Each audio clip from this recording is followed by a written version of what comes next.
기도하겠습니다. 아버지 하나님 감사합니다. 오늘도 우리는 주님의 그 거룩하신 품 안에서, 그리고 또한 주의 그 넓으신 날개 아래서 참된 쉼과 안식을 누리게 됨에 감사드립니다.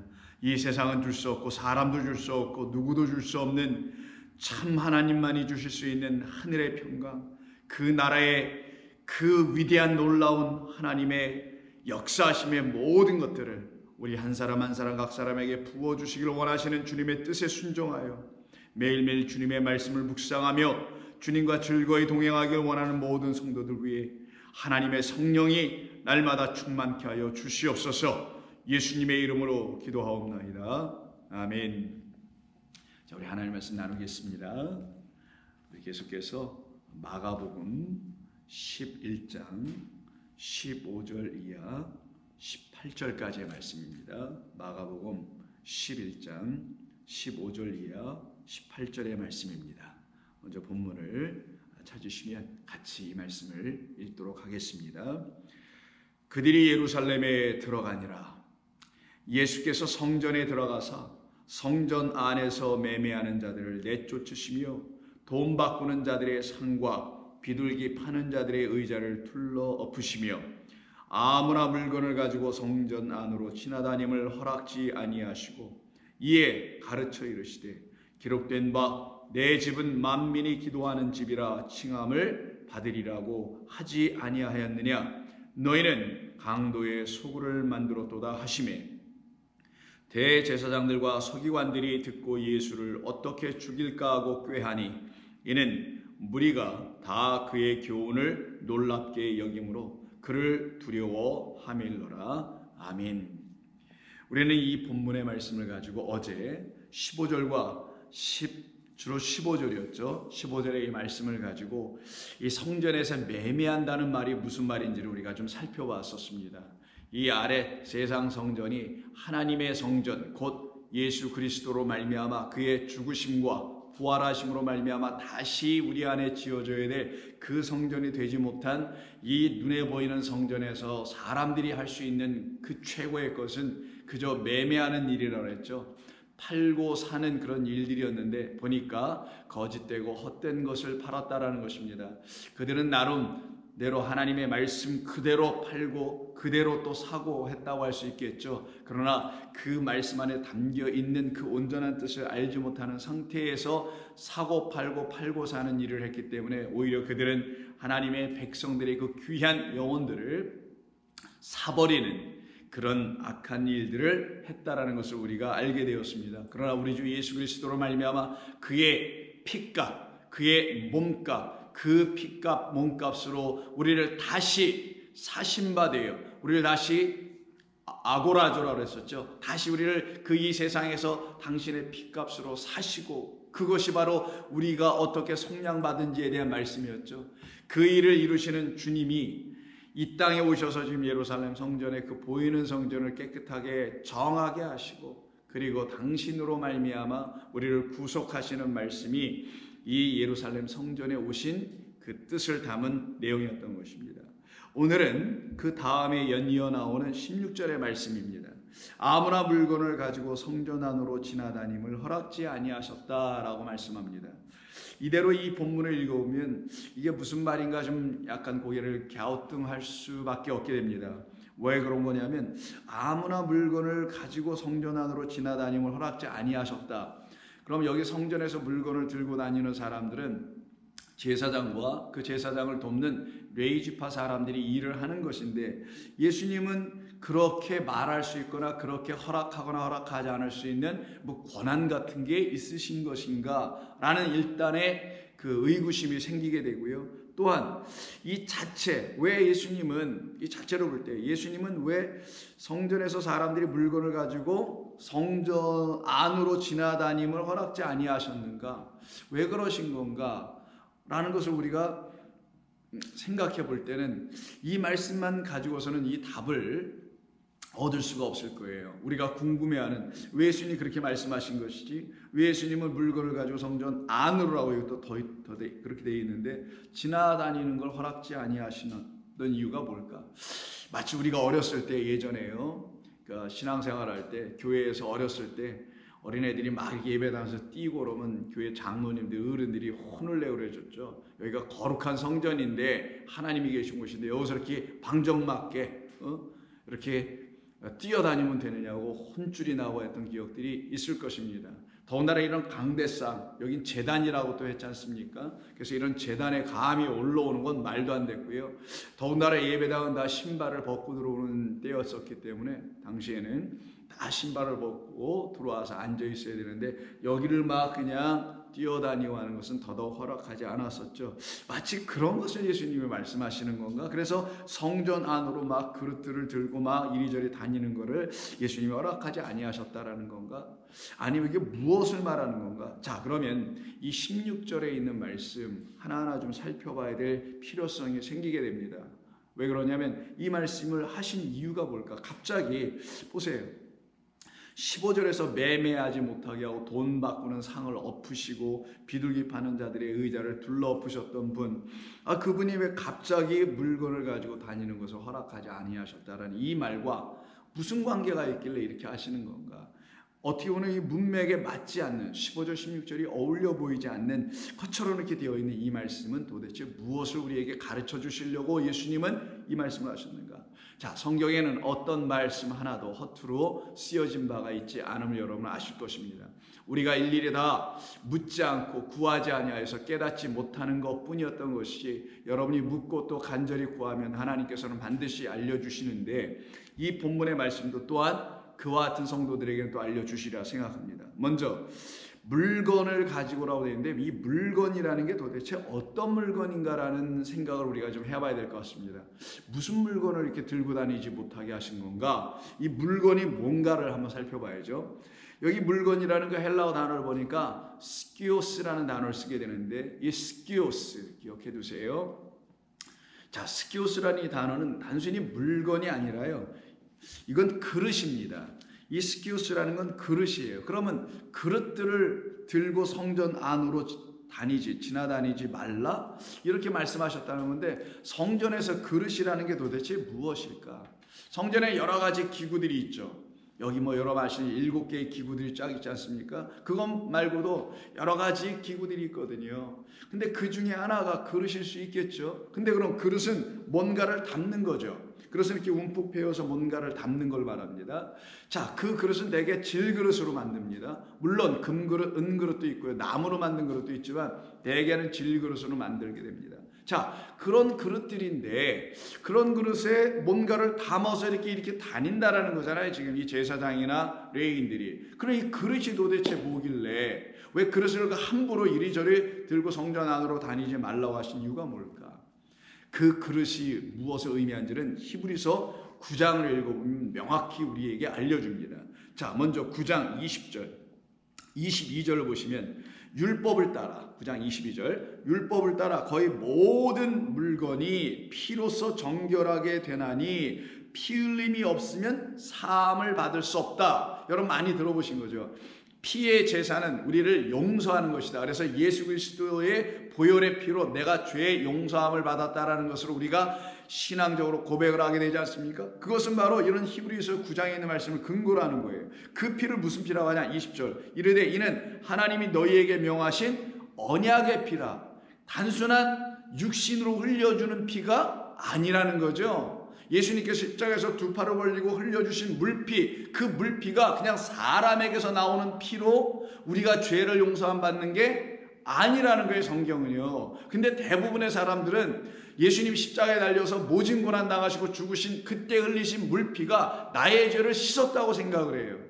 여러분, 어떤 한 사람이 여러분을 위해서 피를 흘려주면 그 피가 여러분의 죄라는 걸 씻어줍니까? 과연 그럴까요? 예수님께서 피를 막 흘리셨어요. 고난당하시고 죽임당하시면서 흘려주신 그 피라는 그의 육신의 피, 정말 만지면 끈적거리기도 하고 뻘겋게 묻는 그 피가 여러분과 저의 죄를 씻을 수 있다고 여러분 정말 믿으십니까? 만약 그렇다면 여러분들은 구약 백성들이 계속 제사를 드리면서 양이나 염소 이런 소를 잡으면서 하나님께 자기들의 죄를 용서함 받으려고 했던 그 제사를 드리는 것과 예수님의 십자가에서 그 제사 드리는 것이 뭐가 다르겠어요? 그 육신의 피가 우리를 용서해 주나요? 아닙니다. 그걸 알려주려고 언약의 피라고 얘기한 거예요. 언약은 뭐예요? 하나님의 말씀을 언약이라고 해요. 하나님께서 우리에게 약속을 담아 약속을 해주시는 말씀을 언약이라고 합니다. 그 약속 언약의 말씀을 피라고 지금 말하는 거예요. 하나님의 언약의 말씀을 우리에게 다 이루어 주시기 위해서 당신은 당신의 아들의 생명을 보증하여 담보로 하여 증거로 하여 우리에게 그 언약의 모든 약속의 말씀을 성취시켜 주도록 하겠다. 그 약속은 뭐예요? 나는 너의 하나님 되고 너희는 내 백성이 되리라. 너는 내 백성이 되고 나는 너의 하나님이 되리라. 너와 나는 불가분의 관계임을 너희가 알게 될 것이며 너희는 내 것이 될 것이며 나의 자녀가 될 것이다. 이것이 언약의 핵심입니다. 그럼 이 언약의 핵심의 말씀인 이 약속의 말씀을 이루시기 위해서 하나님께서 하신 일이 뭐냐? 당신의 아들을 보내셔서 이 땅에서 언약의 말씀의 내용을 모르고 살아가고 있는 우리들에게 보내심을 받아 그가 십자가에서 죽으심으로 이 세상을 완성하신 것. 어떻게? 당신의 피, 물, 성령, 하나님의 말씀이라는 것으로 피도 말씀이요, 물도 말씀이요, 성령도 말씀이에요. 왜? 이 모든 게 공통점은 생명을 주는 거기 때문에요. 물과 성령으로 다시 나지 아니합니까? 성령도 생명을 주잖아요. 근데 이건 다 상징입니다. 어떤 상징? 하나님의 말씀으로만 살아나는 것이다. 하나님의 말씀이 진리와 영과 의로 들려질 때만 우리의 영혼은 그때 다시 소생하게 되며 새 생명을 가지고 완전히 거듭난 새로운 피조물이 되는 것이다. 그 일을 이루기 위해선 예수께서 십자가에서 피를 주셨는데 그 피의 목적과 내용이 뭐냐? 언약이다. 그리고 목적은 언약의 성취다. 그 언약은 우리를 향해 있다. 어떤 언약? 내가 너희를 내 백성 삼을 거야. 저와 여러분은 하나님의 자녀, 영원한 그의 나라에 들어가게 하게 해주신다는 그 일이죠. 자, 그 일을 이루어 주시는 것을 갖다가 언약의 피라고 하며 그 언약의 피를 흘리신 분은 다른 동물이 아니고 다른 누구도 아닌 우리 주 예수 그리스도만이에요.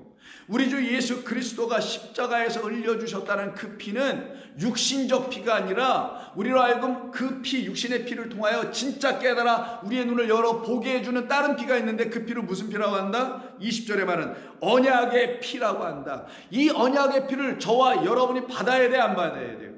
받아야죠. 보혈의 피를 쳐다보는 것도 아니고 보혈의 피를 내 몸에 문지르는 것도 아니란 말이에요. 어떤 사람은 자기 몸으로 흘러들어간다는데 그런 것도 아니고 오직 우리 안에 들어올 수 있는 건 뭐밖에 없어요. 하나님의 어떤 것? 영. 거룩한 영, 성령만이 우리 안으로 들어오는 거예요. 그러면 그 언약의 피, 그 피도 뭐예요? 결국 성령. 그래서 물, 피, 성령 이 셋의 합은 하나다. 성령은 우리에게 진리로 이 모든 것을 증거하여 가르치는 것이다라고 요한일서 5장에서도 말씀하는 거 여러분 안다면 이 언약의 피를 우리가 보는 거예요. 예수님의 죽음에 그 흘리신 피를 통하여 물과 피를 통하여 아, 저건 말씀이었구나. 우리 주님이 행하시는 저 모든 끝, 십자가에서 이루시는 그 완성은 세상에 대한 완성인데 곧 나에 대한 완성, 나를 위한 완성, 이 세상을 향한 하나님의 완성이었는데 그 완성의 궁극적인 지향점은 어디에 있느냐? 나로 하나님의 언약을 갖게 하여 언약의 백성 되게 만드시는 것이다.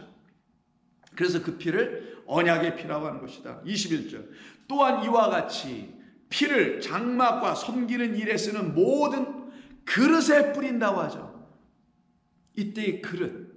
이 그릇이 오늘 본문에 나오는 스키우스라는 그 그릇입니다. 그 그릇을 제사장과 레위인들이 막 이리저리 들고 다니지 못하게 하셨다는 거예요. 왜? 그 그릇은 어떤 그릇이어야 돼요? 우리 주님이 흘려주신 그 생명의 피가 우리 가운데 언약의 피가 되게 하여 피를 맞아야, 피를 받아야 할 그 그릇들이기 때문에 그래서 그 그릇들 모든 물건들에게 피를 뿌려서 어떻게 해요? 거룩하게 하고 정결케 한다는 거예요. 그럼 이 피는 말씀입니다. 하나님의 말씀이 저와 여러분에게 그리스도 예수의 죽음과 부활로 인하여 우리가 갖게 되는 그의 진짜 참된 말씀이 우리 가운데 마치 모처럼 물처럼도 뿌려주고 피처럼도 뿌려질 때야 비로소 우리는 어떻게 돼요? 그의 생명을 받은 자, 피를 받았다는 건 그의 죽음을 받았어요. 근데 동시에 그는 생면에서 그의 죽음에 같이 죽고 그의 생명을 받아버리는 것, 이걸 놓고 모든 그릇에 뿌렸느니라. 이렇게 뿌려서 우리의 부정한 모든 것들을 정하게 하시고 어떤 차원의 부정한 거? 율법만 먹고 있었던, 그래서 우리가 이 말씀을 율법만으로 취하여 갖고 있었던 우리들에게 그 말씀이 이런 거야 라고 하는 것을 가르치러 오신 우리 주 예수 그리스도의 죽음, 물피 사건을 통하여 우리가 드디어 그건 이런 거였군요. 언약이고 생명이고 나를 살리시려고 하셨던 거군요. 나를 정결케 하시려고 했던 거군요. 라고 거기서 딱 깨달아 일어 나오는 것 같다가 죄사함을 받았느니라. 왜? 죄사함은 율법적 행위로도 되는 것도 아니에요. 십자가 쳐다봐서 막 되는 것도 아니에요. 오직 무엇으로만 됩니까?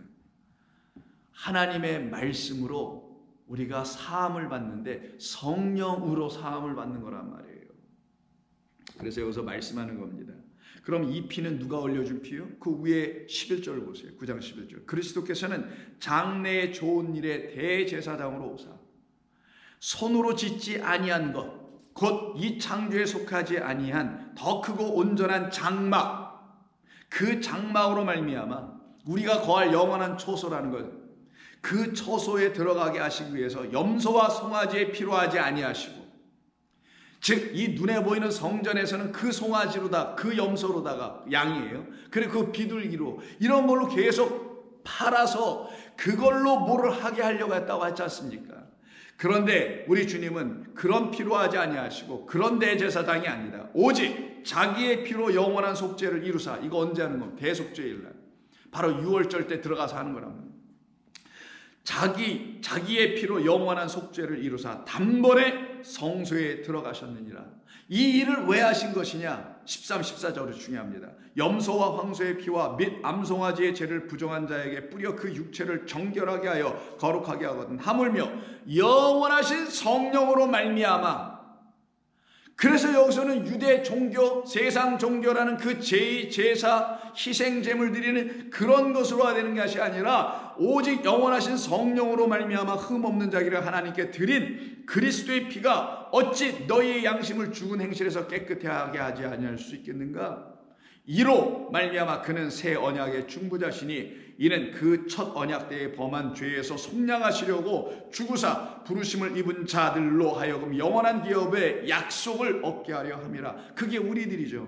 그래서 그리스도는 어떤 분이냐? 24절. 그리스도께서는 참것에 하늘의 것에 그림자의 손으로 만든 이 세상 성소에 들어가지 아니하시고 바로 그냥 그 하늘에 들어가사 우리를 위하여 하나님 앞에 나타나시고 26절. 이제 자기를 단번에 제물로 드려 우리를 위하여 드려 죄를 없이 하시려고 세상의 끝에, 세상 종말, 역사 우주의 종말이 아니라 세상을 완성한다는 순테이라, 세상을 하나님의 뜻대로 이제는 완전하게 하시는 그 일을 위해서 나타나셨느니라. 이와 같이 그리스도도 많은 사람의 죄를 담당하시려고 단번에 들이신 바 되었고 구원에 이르게 하기 위하여 죄와 상관없이 자기를 바라는 자들에게 이제 두 번째 나타나시리라. 어떤 의미예요?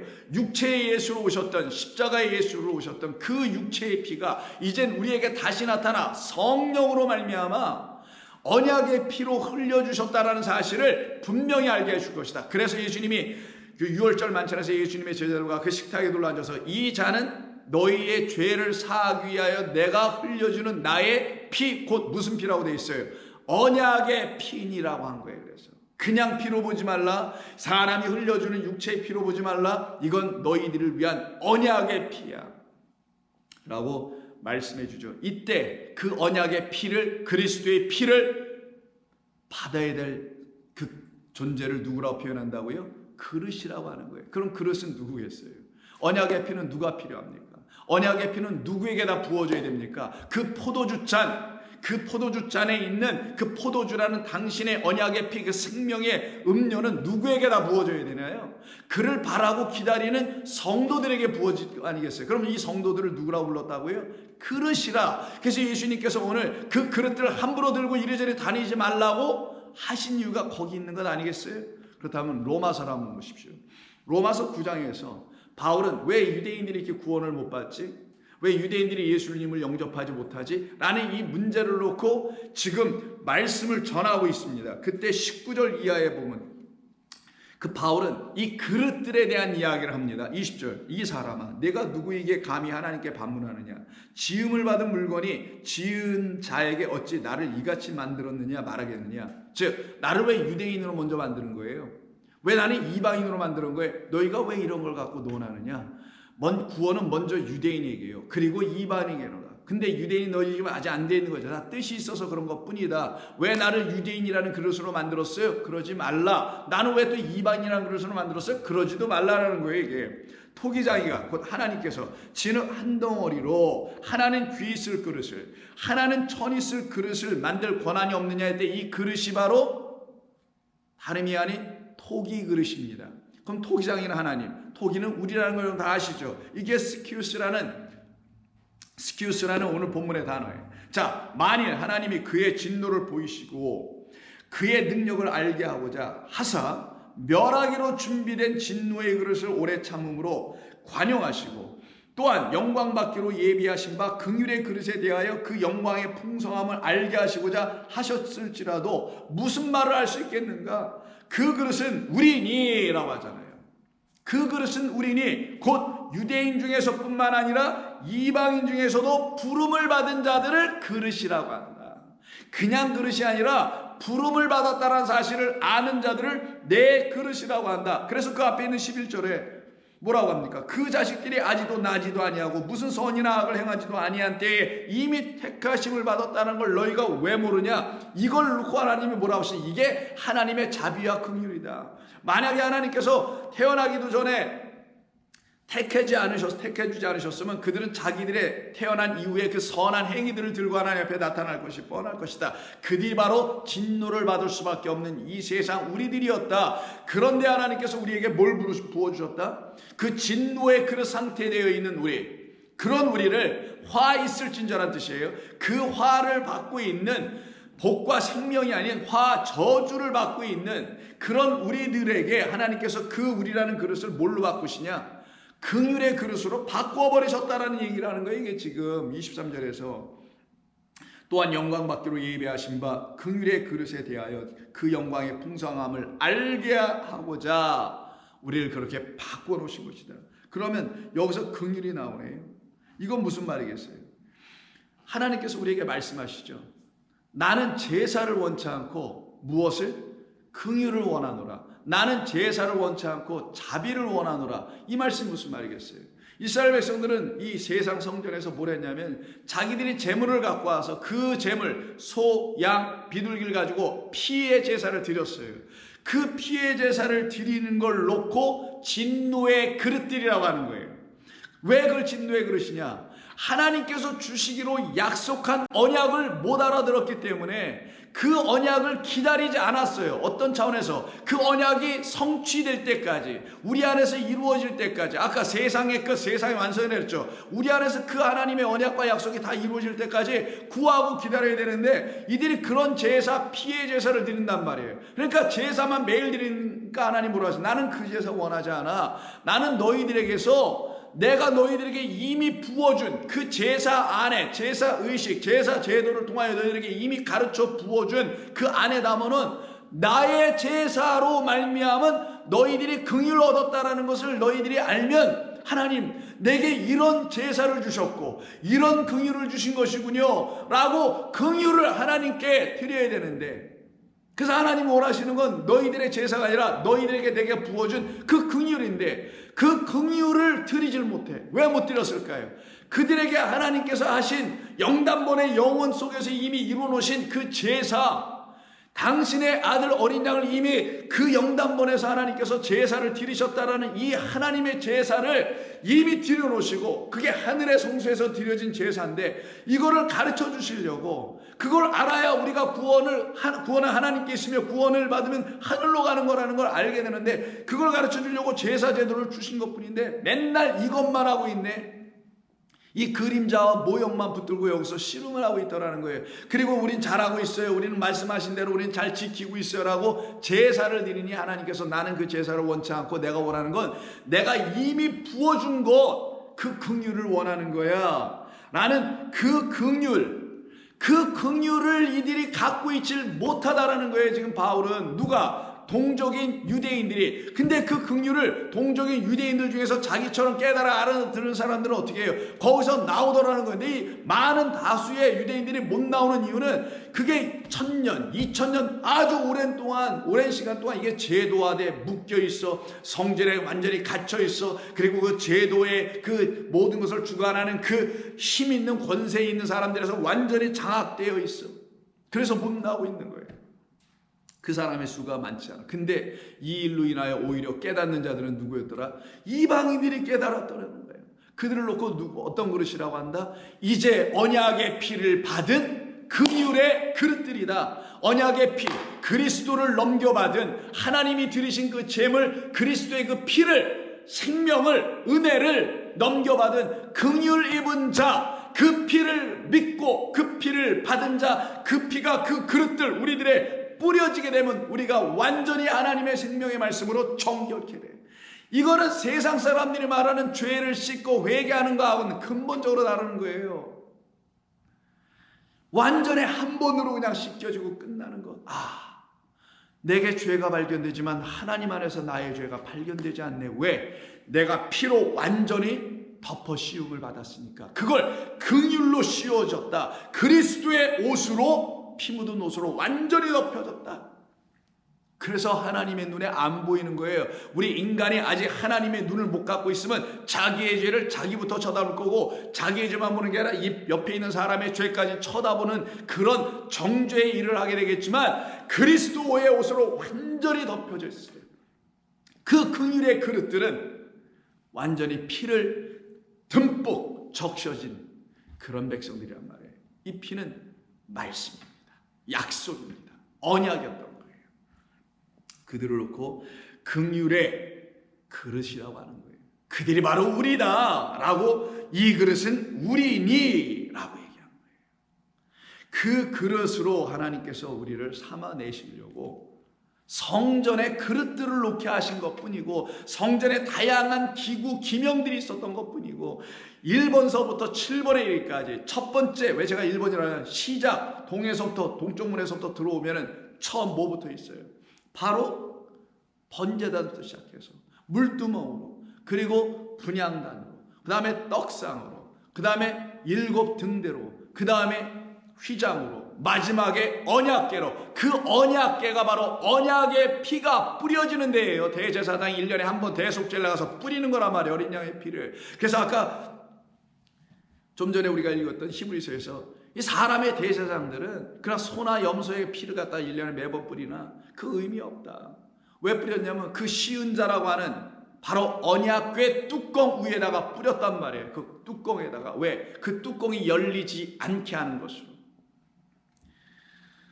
바로 그와 같이 기명들을 놓으셔 하나님께서 설명해 주셨죠. 그래서 사람마다, 믿음의 성도들도 사람마다 그들이 정말 하나님 앞에서 간급한 심령으로 주의 말씀을 깨닫길 원하는 사람들은, 자, 맨 처음에 어디부터 지나가냐? 시작은 첫 번째 성전의 기구인 번제단부터 시작하여 1, 2, 3, 4, 5, 6, 7단계를 지나가게 되는 거예요. 그래서 믿음의 정도와 분량이 있습니다. 그래서 너희는 그리스도의 장성한, 믿음의 장성한 분량에 이르기까지 자라나라 한 것은 그 언약궤가 있는 그 지성소까지 들어가라. 무엇을 가지고? 언약의 피를 들고. 그래서 여러분 스스로가 봐야 됩니다. 내가 지금 어디쯤 와 있지? 라고 늘 영적으로 여러분 자신을 점검해 봐야 되는 거예요. 그렇지 않으면 여러분들은 어떻게 하냐? 그냥 이 세상 성전에서 가르쳐줬던, 당신이 유대 성전에서 가르쳐주는 그 피의 제사나 드리는 거고, 지금은 이 기독교 교회에서 가르치는 십자가에서 예수님의 그 육신의 피를 붙잡고 씨름하게 되는 일이 벌어져요. 다시 말씀드립니다. 육신의 피가 여러분들을 용서하는 게 아니에요.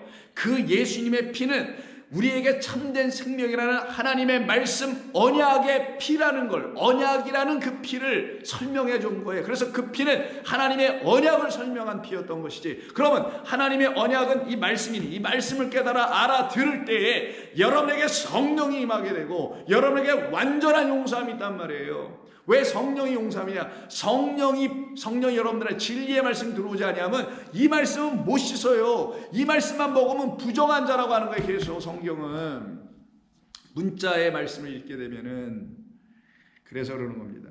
그렇게 문자의 말씀을 읽고 그 말씀으로 복음을 전한다고 했던 한 사람이 있었어요. 그게 바로 베드로였었습니다.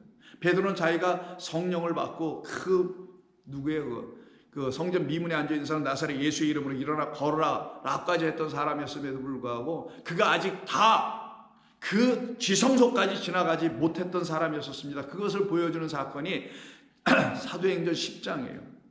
사도행전 10장은 바로 그런 베드로를 하나님께서 이제는 쓰시려고, 우리 주님께서 쓰시려고 욥바에 살고 있는 이방인 고넬료라고 하는 백부장이죠. 이 사람에게, 즉 이방인에게 복음을 전해줘야 될 그 사명, 이게 먼저는 유대에게네요. 그리고 이방인에게로다. 그래서 먼저 유대인들 중에 복음을 온전히 깨달은 자가 있어야만 이방인들에게 복음을 온전히 전할 거 아니겠어요. 바울 들어서 이방인의 사도로 쓰셨던 것이고, 그럼 베드로도 마찬가지겠죠. 근데 이가 아직 유대 율법 성전에 한 발을 여전히 들여놓고 있어요. 그것을 갖고 있는 이상은 그는 완전히 하나님의 복음 은혜의 진리 안으로 들어오지 못한 자가 되는 거거든요. 바로 그와 같은 상태에 있는 베드로에게 하나님께서 드디어 그가 정오쯤 됐을 때 환상을 보여주십니다. 그게 바로 그 사건을 기록한 것이 사도행전 10장 9절 이하입니다. 이튿날 그들이 길을 가다가 그 성에 가까이 갔을 때 그때 베드로가 기도하러 지붕에 올라가니 그 시각은 제6시더라. 항상 정오, 모든 일은 정오에 일어나요. 그 시장하여 먹고자 하매 사람들이 준비할 때 황홀한 중에 하늘이 열리며 한 그릇이 내려오네요. 이게 오늘 본문에 있는 스키우스예요. 그릇이 내려오는 것을 보니 그 그릇 안에 보니 큰 보자기 같고 내기를 메어 땅에 들이었다라는, 그러니까 보자기에 이렇게 채워져 있는 그 안에 보니까 그릇이 있고 그 그릇 안에 또 뭐가 있냐 보니까 그 안에는 땅에 있는 각종 네 발 가진 짐승과 기는 것과 공중에 나는 것들이 있더라. 또 소리가 있어 이르되 베드로야 일어나 잡아먹어라 하거늘 베드로가 이르되 주여 그럴 수 없나이다 라고 하는 여전히 유대 율법주의의 그 잔상이라고 할까요? 그 흔적을 여전히 갖고 있는 이 베드로의 모습을 여기서 보여주는 거예요. 그럴 수 없나이다. 왜? 자기가 생각할 때, 자기가 지금까지 배웠던 것을 놓고 볼 때 속되고 깨끗하지 않은 짐승들인데 기어다니고 네발 다니고 날아다니는 거, 이걸 내가 어떻게 먹습니까?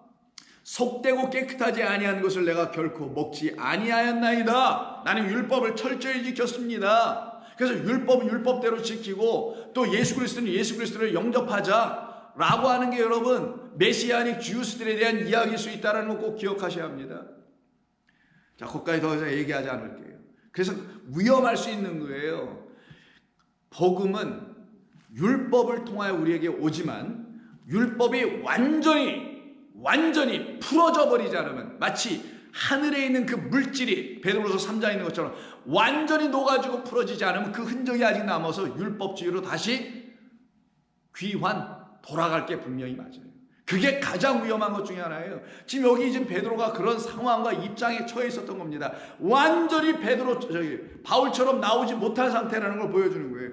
속되고 깨끗하지 않은 것은 제가 어렸을 때도 먹지 아니하였습니다. 율법을 철저히 지켰습니다. 두 번째 또 소리가 있어요. 이르되 하나님께서 말씀하시요 하나님께서 깨끗하게 하신 것을 왜 네가 속되다고 하느냐? 네가 하나님이냐? 내가 저거 깨끗한 걸 너에게 먹였지 언제 내가 너의 내 백성 내 자녀에게 더러운 걸 먹인 적 있느냐? 저거 먹어라 할 때는 내가 저거 먹을 만한 것으로 주는 것이니 깨끗한 것이니 어련히 알아서 먹을 만한 걸 주지 않았겠느냐? 이 말씀하시는 거죠. 근데 왜 너희 인간이 이거는 깨끗하니 이건 정하니 이건 더러우니 이거 안 정하니 너 이걸 왜 그러는 거냐? 왜 그러기냐? 하나님께서 성경에 보니까 어떤 건 더럽고 어떤 건 정하고 어떤 건 부정하고 어떤 건 깨끗하고 어떤 건 더러운 거라고 말씀하셔서 우리가 그걸 프랙티스 연습해서 지금까지 몇천 년 동안 해온 것이니 그렇죠 라고 이들은 대답할 거라는 거예요. 근데 하나님 뭐라고 하냐고요? 내가 깨끗하다고 하잖아. 내가 이미 깨끗했다고 그랬잖아. 이 완료형이에요. 내가 이미 그들을 깨끗하다고 했잖아. 거기 어떤 거? 그 보자기 그릇 안에 담겨 있는 거.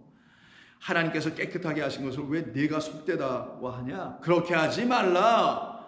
이런 일이 몇 번 있어요? 총 3번이 있은 후에 그 그릇은 곧 하늘로 올려져 가더라.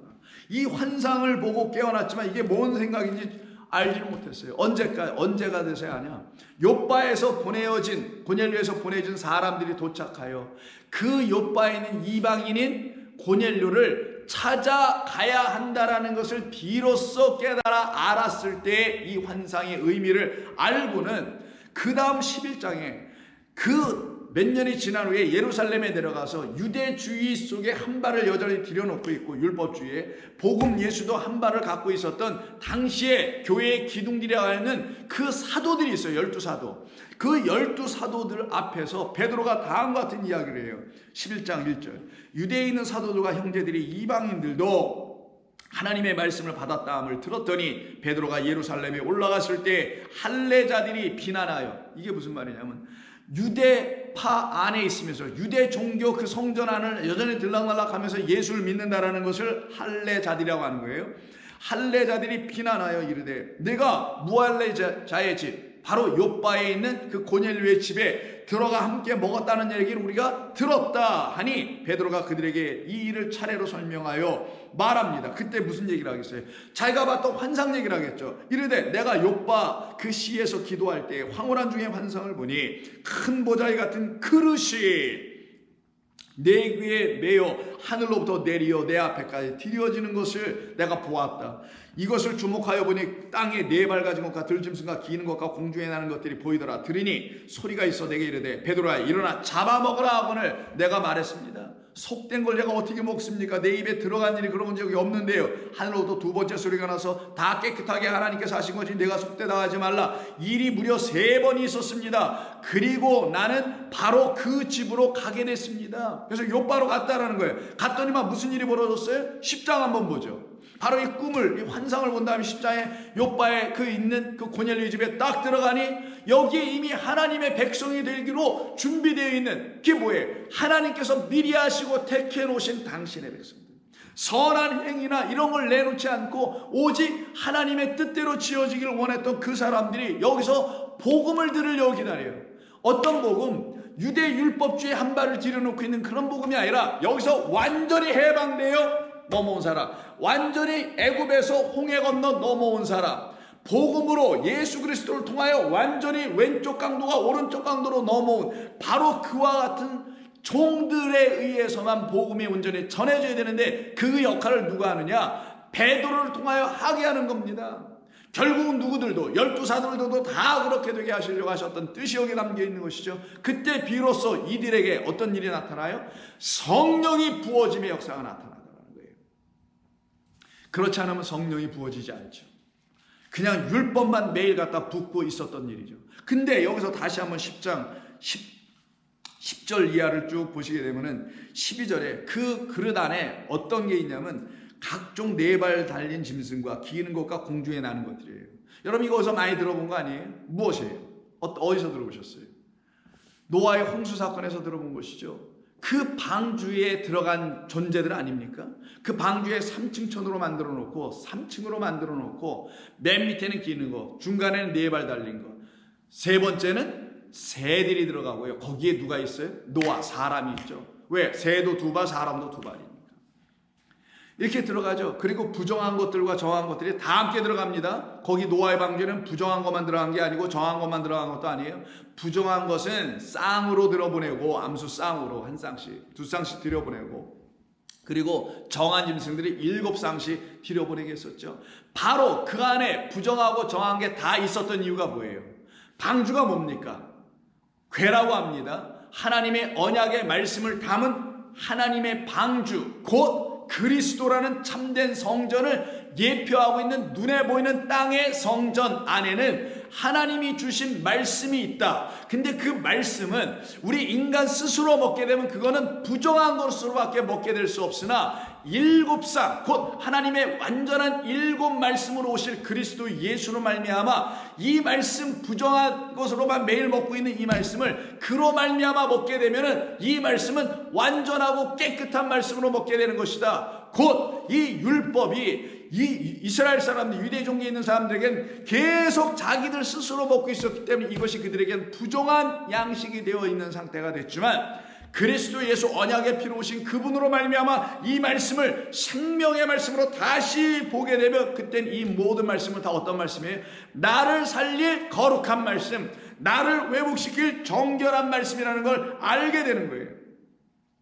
이걸 깨닫지 못하면 그 짐승들 곧 하나님의 말씀들이죠. 그 짐승들이란 하나님의 이 말씀들을 다 그래서 어떻게 하라는 거예요?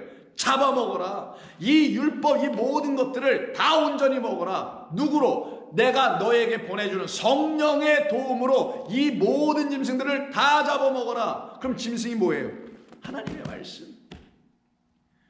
하나님의 말씀. 그래서 방주에 들어간 모든 존재는 다 하나님의 말씀들이었던 거예요. 근데 시작은 부정. 그러나 정한 동물들로 다 바뀌죠. 그게 우리를 설명하려고 했던 겁니다.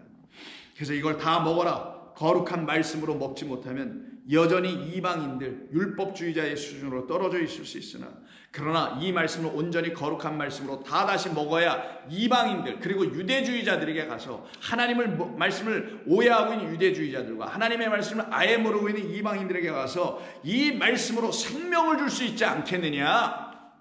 그러니 너부터 먹어야지 베드로야. 이게 베드로에게 부어주신 하나님의 은혜와 긍휼이었던 것입니다. 이 은혜와 긍휼을 부음받았던 베드로가 이제 드디어 그릇이 되는 거예요. 어떤 그릇? 하나님의 생명의 빛, 하나님의 생명의 말씀을 담을 수 있는 빛이 된 거예요.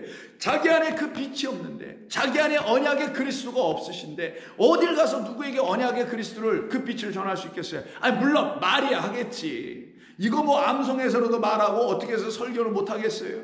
그러나 그것은 거짓된 말들이다. 생명을 살려내지 못한다. 죽어있는 영혼을 일으켜 세우는 말이 되지 못한다. 오직 그 안에 생명에 비친 그리스도, 하나님, 성령, 그가 계셔야 되는데 어떻게 해야 된다고요? 이 짐승들을 다 잡아먹어라. 이 짐승이 지금 어떤 짐승 상태예요? 이 모든 계명과 율법이. 짐승 뭐라 그랬습니까 여러분? 하나님의 말씀이 없는 상태를 했죠. 이 말씀을 그냥 문자라는 말씀으로만 먹는 걸 짐승의 고기를 먹는 것과 다름이 없는 거예요. 근데 이거를 다시 먹어라. 이제 내가 이걸 어떻게 했으니까 내 안에서 깨끗한 성령의 말씀, 하기오스는 성령, 깨끗한 말씀이라는 거예요. 깨끗한 성령의 말씀으로 다시 먹여줄 테니 먹어라. 그러니 그가 그게 먹겠네요. 빛을 갖게 되겠네요. 물을 갖게 되겠네요. 씨를 갖게 되겠네요. 그래서 빛, 물, 씨의 3일의 완전한 완성이 그 베드로 안에 이루어지기 시작하는 거예요. 그래서 그가 쓰임받게 되는 겁니다. 그가 복음을 드디어 전할 수 있게 되는 거예요. 갈라디아 교회의 그 사건처럼 베드로가 그 바울한테 꾸지람에 듣는 그런 초보적 신앙, 거기에 머무르지 않고, 그래서 베드로가 나중에 뭐라 합니까? 베드로후서 3장에서 이 모든 물질이 다 나에게서 녹아졌다고 얘기하잖아. 한번 볼까요? 자기가 이거 알지 못했을 때는 이거나 붙잡고 헤맨 적이 있었다. 그러나 이제 나는 깨달았다. 그게 바로 베드로후서 3장 9절입니다. 뭐라고 합니까? 주의 약속. 주의 약속. 그 위에서부터 볼게요. 자, 7절부터 볼까요? 7절. 이제 하늘과 땅 그 동일한 말씀으로 불사르기 위하여 보호하신 바 되어 경건하지 아니한 사람들의 심판과 멸망의 날까지 보존하여 두신 것이라. 이 하늘과 땅이라는 건 첫째 하늘과 첫째 땅이라는 이 첫 번째 말씀을 우리에게 계속 변하지 않고 왜곡되지 않게 그냥 놔두 주셨다라는 거예요. 그러나 때가 되면은 그 천년이라는 하나님의 시간이 딱 우리에게 오면은 9절. 주의 약속은 어떤 이들이 더디다고 생각하는 것 같이 더딘 것이 아니라 오직 주께서는 너희를 대하여 오래 참으사 아무도 멸망하지 아니하고 회개에 이르기를 원하시느니라. 돌이키기를, 어디서? 율법에서 참된 복음으로 먹지 못한 부정한 양식에서 깨끗한 양식으로 돌아오기를. 이게 회개예요. 그러나 주의 날이 도둑같이 오리니 그날에는 하늘이 큰 소리로 떠나가고 물질, 스토이케이온이라 그랬죠. 그 물질, 초등학문이 뜨거운 물에 다 풀어지고 땅과 그 중에 있는 모든 일이 다 드러나리라. 이 일이 지금 베드로에게 그날 정오에 환상을 볼 때 일어났던 사건이죠. 이게 일어나야만이 어떻게? 새하늘과 새 땅이 보이는 거예요. 그때 진짜 빛, 그리스도와 그 어린 양과 하나님이 그 성에 빛이 되어 우리에게 비춰주시는 그 성, 새하늘과 새 땅에 보이는 것에서 우리는 그의 약속대로 의가 있는 곳인 새하늘과 새 땅을 바라보는도다. 베드로가 이렇게 변한 겁니까? 변한 거예요 나중에는. 그럼 이 베드로 안에는 처음에 뭐가 없었어요? 빛이 없었죠. 그 빛이 없는 사람들, 베드로, 또 다른 수많은 베드로, 유대 율법주의에 묶여 있었던, 오늘 본문에서 예수님께서 들어가셨던 그 성전 안에서 거짓된 것으로 매매하고 있는 그들이에요. 바로 그들은 어떤 사람들이냐? 하나님의 이 빛을 담고 있는 율법을, 이 율법이라는 빛을 계속 꺼버려. 무엇으로? 자기들이라는 그 그릇으로. 자기들이라는 그릇이, 그 안에는 하나님의 생명의 빛이 들어와야 되는데 자기들이 오히려 이 율법, 하나님의 생명의 빛을 발하여 줘야 될, 비춰줘야 되고 밝히 비춰줘야 될 이 율법이라는 하나님의 말씀을 자기들이라는 인간은 그릇이니까 그릇으로 그냥 덮어서 꺼요. 여러분 촛불 같은 것들이 켜져 있으면은 옛날 촛불을 이렇게 손으로 만져서 껐지만 요즘은 이렇게 파는 촛불 보면 어떻게 됩니까? 훅 불어서도 끌 수 있지만 뚜껑을 확 닫아버려 봐요. 공기가 안 들어가게 해봐요. 그러면 꺼져버리죠. 마치 그와 같은 것을 누가복음 7장 16절에서 다음같이 우리 주님은 비유하여 설명하십니다. 다 아는 말 같지만 진리를 담은 거 이건 상식이 아니니까 누구든지 등불을 켜서, 자, 율법은 등불을 켜주는 하나님의 말씀이에요. 근데 이 율법이 등불을 켜려고 하고 있는데 이 등불을 끄는 자들이 있어요. 어떻게 끄냐? 그릇으로 덮거나, 이런 말이 나오네요. 누구든지 등불을 켜서 그릇으로 덮거나 평상 아래에 두지 않지 않느냐. 근데 너희들이 지금 그러고 있다. 너희들이라는 그 그릇으로 덮어버려서 산소가 들어가고 공기가 들어가지 못하게 해서 이 불을 끄고 있네. 이 안에다가 생명을 불어주는 그리스도의 영이 이 안에 들어오게 해야 되는데 너희라는 그릇 안에 그 생명의 피, 언약의 피가 쏟아져야 되는데 그렇게 하지 못하고 헛된 제사만 드리면서 그 제사의 열심으로 너희 그릇을 그 제사로만 다 채워가지고 그 그릇으로 이 율법을 덮어버리고 있네. 그럼 그 안에 뭐가 되어 있어요? 꺼져버렸으니 흑암, 거기가 무적행, 어두운 곳, 물 없는 곳, 빛 없는 곳, 생명 없는 곳, 이걸 말씀하시는 거예요. 그래서 누구든지 등불을 켜서 그릇으로 덮어서는 안 되는데 너희들이 덮는구나. 등경 위에 드는 것이 맞지 않느냐? 왜? 이는 들어가는 자들로 하여금 그 빛을 보게 하려 함이라. 성전에 들어가는 자들, 율법 말씀 안으로 들어오는 자들로 하여금 이 말씀 율법이 비춰주는 진리의 빛 그리스도를 비춰 우리에게 알려주려고 했던 건데 너희들이, 유대인들이, 제사장들이, 서기관들이 그 그릇들이 되어, 어떤 그릇? 진노의 그릇이라고 로마서 9장에서 말하잖아요. 진노의 그릇이 되어 전부 다 덮어버리니 화 있을진저. 진노의 뜻은 화 있을진저예요. 화 있을진저 너희 서기관들과 바리새인들이요, 너희가 천국에 들어가려고 하는 내 백성은 그 문은 걸어 잠그고서 너희도 들어가지 않고 내 백성도 들어가지 못하게 하는도다 라는 말씀을 계속 하실 수밖에 없게 된 거예요. 그럼 이 말씀이 무슨 말인지 아시겠죠? 그러나 숨은 것이 장차 드러나지 아니할 것이 없다. 그리고 감추인 것이 장차 알려지고 나타나지 않을 것이 없다. 이 말씀을 가지고 사람들은 이 세상의 부조리, 거짓된 말, 사기, 이런 것을 치는 사람들 때가 되면 다 드러날 것이다 라고 얘기하죠. 이런 걸 갖다 거기다 쓴단 말이에요. 저 사람이 부정한 일을 해서, 저 사람이 사기를 쳤어, 이런 등등을 놓고, 근데 그게 밝혀지지 않아. 난 다 알고 있는데 답답해서 법원에 가서 고발했는데도 법원이 안 들어줘. 재판도 이상하게 해. 그러나 이런 말씀을 갖고 있던 어떤 성도가, 그러나 그 모든 것 다 드러나게 될 거야. 이런 식으로 이런 걸 갖다 쓰잖아요. 사람들이 자기 인생에다가, 이 세상에다 적용해서. 근데 여러분 한번 생각해 보세요. 이 세상의 부조리, 잘못된 것 다 드러나나요? 여러분, 기사화되고 신문에 나오고 방송에 나오는 것은 빙산의 일각도 안 되고, 사실 또 거기서 드러났다는 부조리는 부조리의 축에도 끼지도 못하는 거, 그저 정치적으로 사람들의 마음을 좀 이렇게 달래주고 유래해서 우리가 이만큼 그래도 하고 있어요, 부조리를 밝혀내고 있고 거짓된 것을 들춰내고 있어요 라고 하는 그런 거 몇 가지 든 걸 가지고 무슨 정의가 살아있느니 이 헛된 소리들을 하고 있죠. 제가 누누이 말씀드립니다. 하나님의 말씀을 오해하면 전부 다 엉뚱한 데 갖다 적용하고 자기 스스로도 헛된 일을 하게 되는 거예요. 근데 이 말씀이 뭐냐고, 숨은 것이 장차 드러나지 않을 것이 없다. 숨은 것, 율법이에요. 율법 안에 숨겨진 것, 이 하나님의 말씀 안에 숨겨진 것, 그리스도 예수라는 그 언약이 피로 오실 참된 진리의 빛, 생명, 물씨, 그게 첫 번째, 두 번째, 세 번째 나라 하늘에 있는 것인데, 그 하늘에 있는 뜻이 땅에도 이루어지기를 너희들 기도해 아버지께, 이렇게 주기도문 가르쳐 준 것처럼 하늘에 있는 것이 땅에 드러나지 아니할 것이 없도다. 누구들에게? 금율의 그릇들에게는 하나님, 당신이 제사를 드린 거군요. 당신이 그렇게 사랑하는 아들을 드리신 거군요. 왜? 당신이 우리를 너무 사랑하셨기 때문에, 마치 당신의 아들보다 더 사랑하셨기 때문에, 그래서 그것을 먼저 우리에게 다 해놓으시고, 이제 내가 너희에게 찾아갈게. 누구라? 내 아들과 함께. 이제 너희들이 알길 원한다. 내가 너희를 얼마나 사랑하는지를.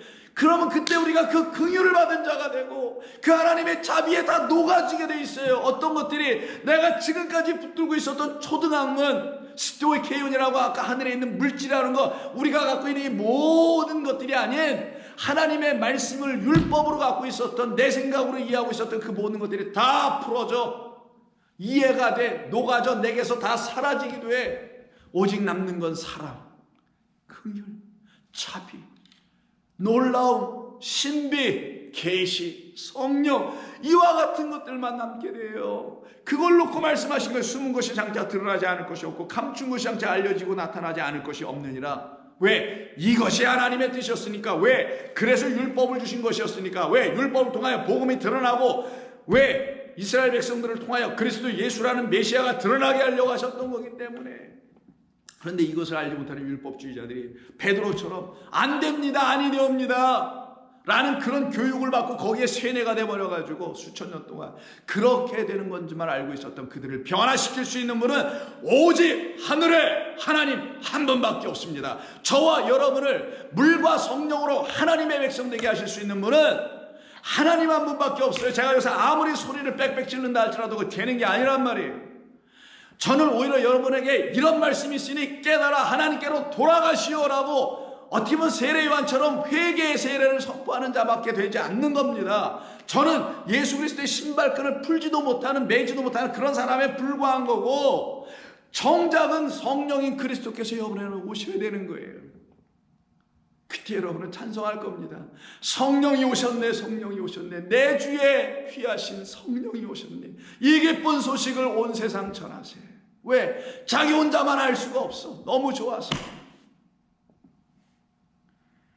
그렇게 남은 인생 살아가야 되는 거 아니겠어요? 그러므로 너희가 어떻게 들을까 스스로 삼가라라는 말이 나오는 거예요. 8장에서.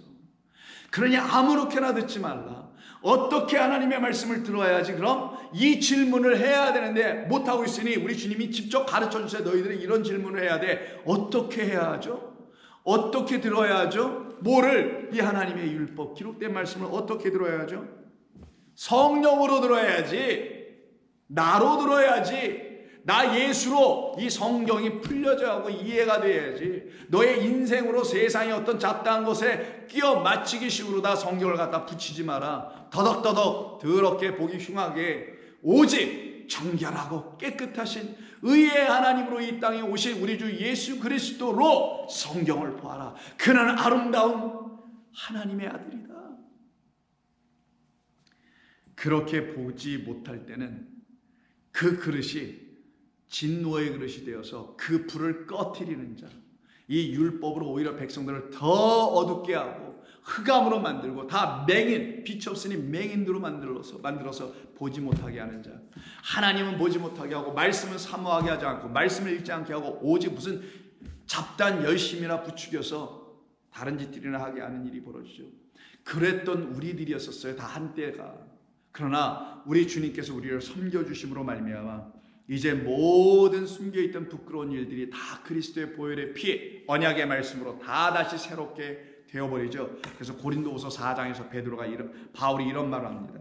그러므로 우리가 이 직분을 받아, 복음의 일꾼이에요, 긍휼하심을 입은 대로 항상 긍휼히 안에서 진노하심을 받았다가 긍휼을 확 바꿔버렸으니까, 그러니 우리가 뭘 갖고 낙심하겠는가? 인생의 어떤 일로 낙심할 거야? 세상이 내 뜻대로 안 움직여서 낙심할 거야? 뭘 낙심해? 이에 숨은 부끄러움의 일을 다 버리고 속임으로 행하지 아니하며, 이게 뭐 이런 말씀이에요 저런 말씀이에요, 구라를 치고 사기를 치고 거짓된 말로 하지 아니하며 하나님의 말씀을 혼잡게 하지도 아니하고 오직 이 말씀이 내게 비춰진 빛, 그 진리를 나타내므로 하나님 앞에서 각 사람의 양심에 대하여 스스로 추천하노라. 만일 우리의 복음이 가리었으면 망하는 자들에게 가리어진 것뿐이라. 이게 왜 가리워지겠느냐? 이건 빛인데, 이건 이미 빛을 발하고 있는데 이게 왜 가리워지겠느냐? 오직 가리워져서 이게 빛인 줄 모르는 사람들은 망하고 있는 자들 뿐이다. 그들에게만 이게 가리워져 있는 것이지, 살고자 흥하고자 하는 자들, 그래서 당신이 내 안에서 흥하여 나라는 자아가 망하여옵니다라는 걸 깨달은 사람들에게선 이와 같이 복음은 가리워져 망하지지 아니하고 이 율법이 내게 진리로 다 비춰져서 흥하여지게 된단 말이에요. 그게 세례요한이 말했던 흥하고 망하고 흥하는 뜻이죠.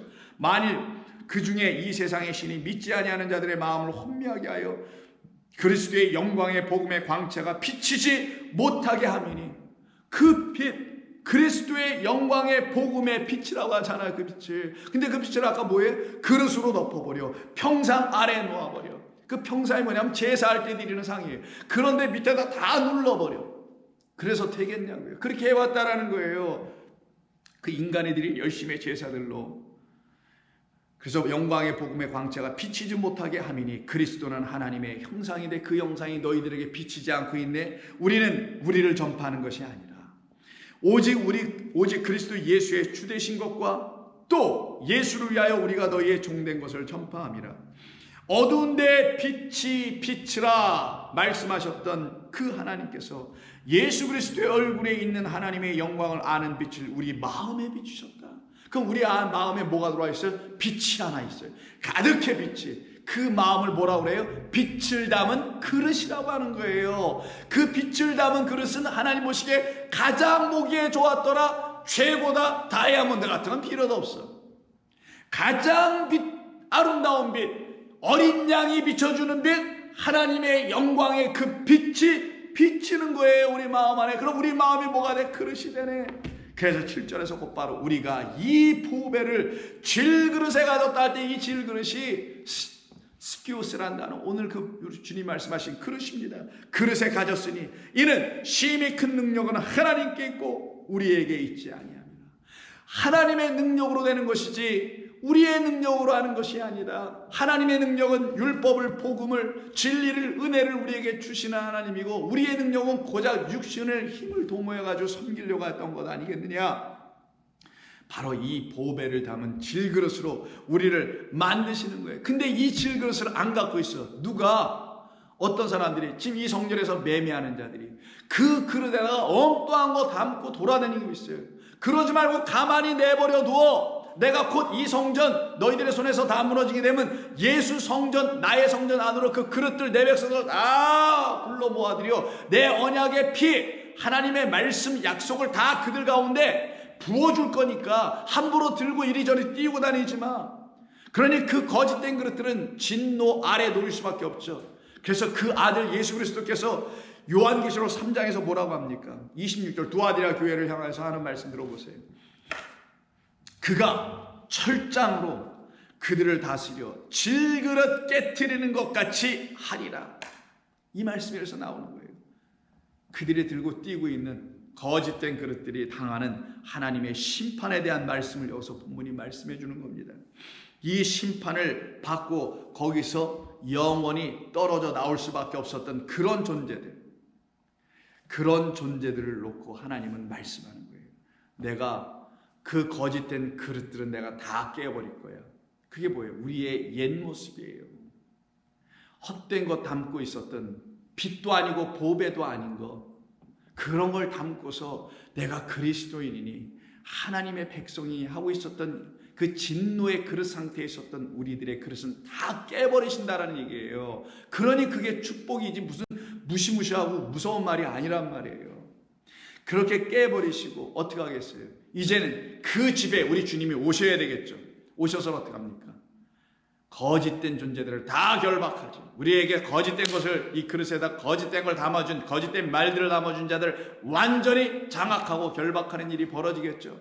그 말씀을 기록한 것이 마가복음 3장 27절 이하입니다. 사람이 먼저 강한 자를 결박하지 않고는, 이때 사람은 당신 예수님 말하는 거예요. 강한 자는 이 땅의 강한 자, 율법으로 강한 자, 율법 성전의 우두머리, 하나님의 말씀을 왜곡하고 진리를 주지 않는 자들, 그 사람 그리스도 예수께서 먼저 그 강한 자를 사탄 마귀입니다.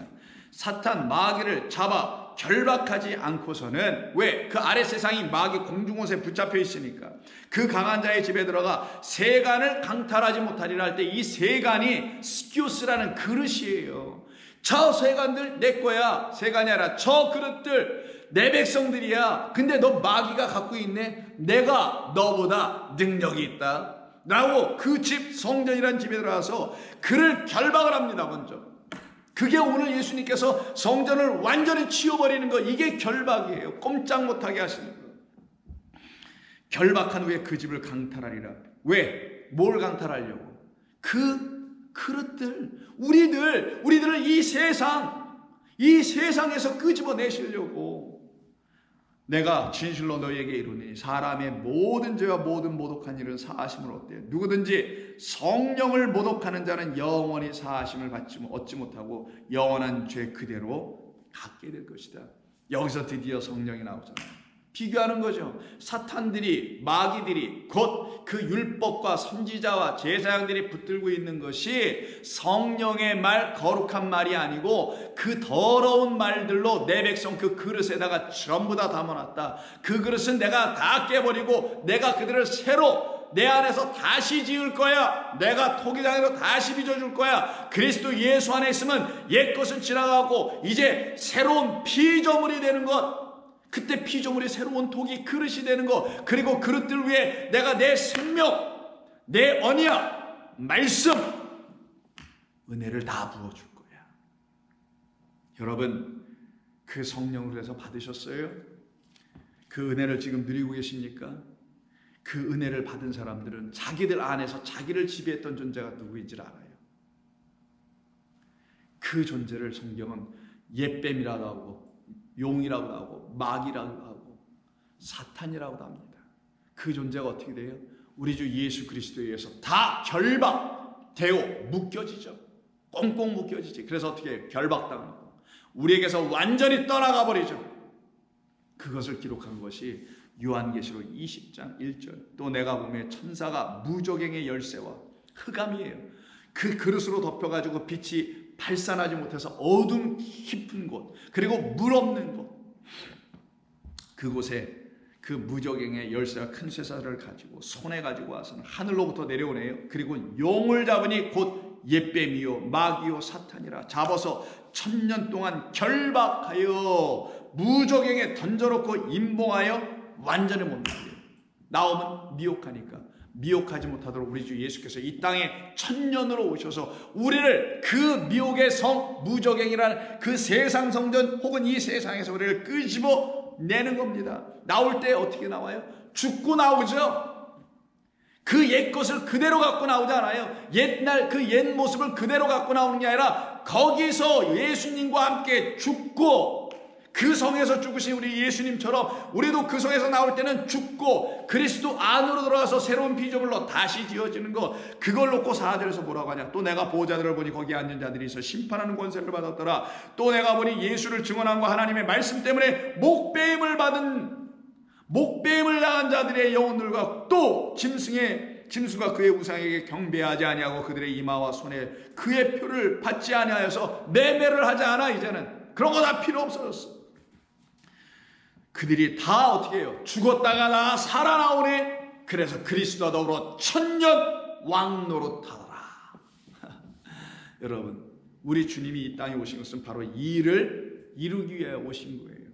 이 일이 저와 여러분 가운데 완전히 이루어지도록 하시려고 우리 주님이 이 땅에 오셔서 저와 여러분에게 이 생명을 주시러 오셨던 것입니다. 그러니 우리 주님께서 여기 본문 16절 다시 11장 16절 아무 물건이나가 아니라 아무 그릇들을 가지고 성전 안으로 지나다님을 허락지 아니하셨다라는 말은 여전히 좀 미스테리하죠. 이게 뭐 들고 돌아다니라는 게 아닌 것 같은데 뭔가 이 그릇들을 잘못 사용하고 있음을 하는 예수님 보시고 당신의 백성들을 다 그 율법주의자들 밑에 도구로 삼아놓고 아무렇게나 쓰고 있는 그 성전이 요구하고 있는 어떤 차원의 존재들, 어떤 차원의 그릇들로만 만들어가려고 하고 있는 그들에 대한 얘기 아니겠어요?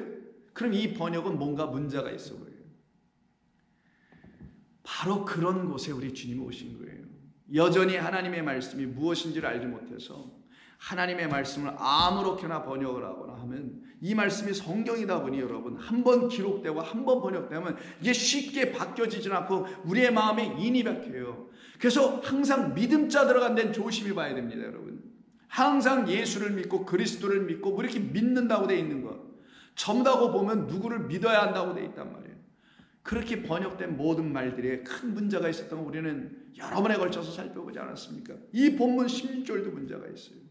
이거는 이미 그렇게 왜곡되는 번역상의 문제로 인해서 이 말씀이 담아놓은 이 어마어마한 진리, 우리를 진노의 그릇에서 긍휼의 그릇으로 바꿔가셔서 하나님의 그 은혜와 사랑이, 영광이 풍성함, 그 영광의 빛이 비춰짐의 그 풍성함으로 내 안에 빛이 발산해 나가는 그 영광의 분자로 만들어 가신다는 걸 놓치고 엉뚱한 그릇들로 또 우리를 만들려고 하고 있는 거예요. 그래서 여기 그릇을 가지고 다닌다, 가지고 다닌다 이렇게 한 것이, 가지고 다닌다가 그런 의미가 아니라 이건 다른 의미를 갖고 있습니다. 그 뜻이 무엇인지는 내일 한 번 더 말씀을 나눠야 될 것 같네요. 벌써 시간이 많이 지나니 한 번 더 말씀을 나누면서 정말 우리를 향하신 하나님의 이 땅에 오심, 주님이 이 땅에 오셔서 왜 이런 말씀들을 하셨는지, 그 깊이 있는 진리, 뭐 깊다고 말하기보다는 그 원래 하고 싶었던 우리 주님의 말씀, 그 말씀과 그 마음을 깨달아 알아갈 때 여러분들은 거기서 변화가 일어나는 거예요. 그 참된 것을 들을 때 그걸 안 듣고 다른 걸로 변화가 일어나면 큰일 납니다. 우리는 바로 이런 그릇들이었다라는 것. 근데 그 그릇들이 거짓된 손에 의해서 빼앗겨가 있어요. 거기서 결박당해 있어요. 마치 나귀처럼. 그런 우리를 주님께서 오셔서 우리를 결박하는 자들을 오히려 결박해버리고 우리를 결박된 상황에서 우리를 풀어내요. 당신의 거룩한 성령을 우리 가운데 부어주셨으니 우리가 어찌 기뻐하지 않을 수 있을까? 우리가 어찌 우리 주님과 천년 왕 노릇을 팔지 못할 것이 있을까? 감사하며 나아가십시다. 기도합니다. 하나님 고맙습니다. 오늘도 저희들에게 주신 이 말씀을 통해 우리의 영혼이 복되며 우리의 영혼이 하나님의 것이며 우리가 하나님의 생명을 가진 자들이라는 사실을 이 본문을 통하여 깨닫게 해주시니 참 감사합니다. 한때는 다 베드로처럼 진노의 그릇의 역할을 할 수밖에 없었으나 이제 우리 주님 보혈의 피, 그 언약의 피, 그 생명의 말씀을 우리 가운데 다 부어주셔서 성령으로 거룩한 말씀으로 충만하게 이제 먹었사오니 우리 안에도 하나님의 보배인 빛이 비치는 줄로 믿습니다. 그 빛으로 날마다 진리의 그리스도 예수 안에서 걸어가게 하여 주옵소서. 예수님의 이름으로 기도하옵나이다. 아멘.